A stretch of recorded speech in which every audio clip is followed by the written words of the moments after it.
Oui, je suis effectivement avec Béatrice Bellet. Bonsoir, merci d'être avec nous. Et donc, simplement d'abord, j'aimerais savoir comment vous réagissez à ce résultat de vote qui est quand même assez cinglant finalement pour le Premier ministre et son gouvernement. Le résultat était attendu. Je crois que les prises de parole au moment des débats ont emmené tous les chefs de groupe, pour la plupart, en tout cas pour ceux qui ont pris la parole, à préciser quelle allait être la ligne. Bon, et puis déjà, il y a plusieurs jours, lorsque M. Bayrou a annoncé qu'il solliciterait la confiance, beaucoup de parlementaires, mais également de partis, ont annoncé qu'ils s'opposeraient à cette confiance. Alors on a entendu Boris Vallaud tout à l'heure qui a été assez sévère, je dirais quand même avec la Macronie dans son discours, mais qui a également précisé, bien que le Parti socialiste était prêt à passer aux responsabilités. On a entendu Olivier Faure aussi le laisser entendre très clairement. C'est ce que vous voulez voir aujourd'hui, un Premier ministre socialiste ?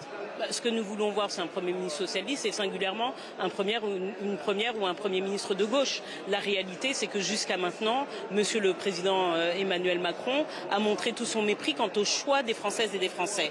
Le groupe majoritaire ayant obtenu le plus de voix, ayant obtenu le plus d'élus à l'Assemblée, c'était bien le NFP, ce qui veut dire que les solutions que nous portions, ce qui veut dire que le projet que nous portions, les idées que nous portions et notre façon de les porter étaient majoritaires. Alors il ne s'agit pas aujourd'hui de dire que nous sommes majoritaires, mais il s'agit de dire que nous devons construire dans une assemblée où personne n'a la majorité.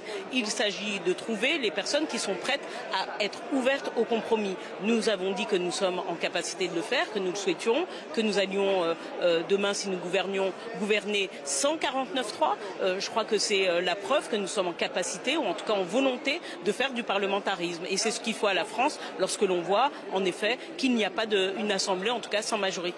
Mais qu'est-ce qui reste aujourd'hui de ce nouveau Front populaire à l'heure où LFI, j'ai parlé à plusieurs de leurs députés aujourd'hui, disent que, eh bien, en tout cas, ils ne soutiendraient pas un gouvernement qui serait mené par des socialistes. Pour eux, ce serait une compromission vis-à-vis de la Macronie. Est-ce que le NFP existe toujours? Est-ce que c'est possible de créer une coalition à gauche avec LFI ou est-ce qu'il faudra faire absolument ça? Écoutez, moi j'aimerais bien voir, et la vraie question c'est, est-ce que lorsqu'il s'agira de poser la question aux Français, d'ouvrir des nouvelles alternatives sur une réforme des retraites, est-ce qu'ils voteront contre? Est-ce que demain, lorsque des lois particulières, des projets de loi sur la vie chère dans les pays des océans dits d'outre-mer seront proposés, est-ce qu'ils voteront contre? Voilà les questions qu'il faudra poser demain à la LFI. Est-ce que sur des textes qui améliorent véritablement la vie des Françaises et des Français, qui font en sorte que les PME ne payent pas plus d'impôts et de fiscalité que les grandes entreprises, lorsque nous proposerons des textes pour lesquels nous donnons des nouveaux moyens à la santé, à l'aménagement du territoire, au développement durable, à l'écologie, est-ce qu'ils voteront contre? Moi je crois qu'il faut rester pragmatique. Nous avons les uns et les autres, et parfois même avec la Macronie, trouvé des consensus. En l'occurrence, par exemple, en janvier 2025, nous trouvions une alternative pour voter à l'unanimité cette loi d'urgence contre la vie chère pour les pays des océans.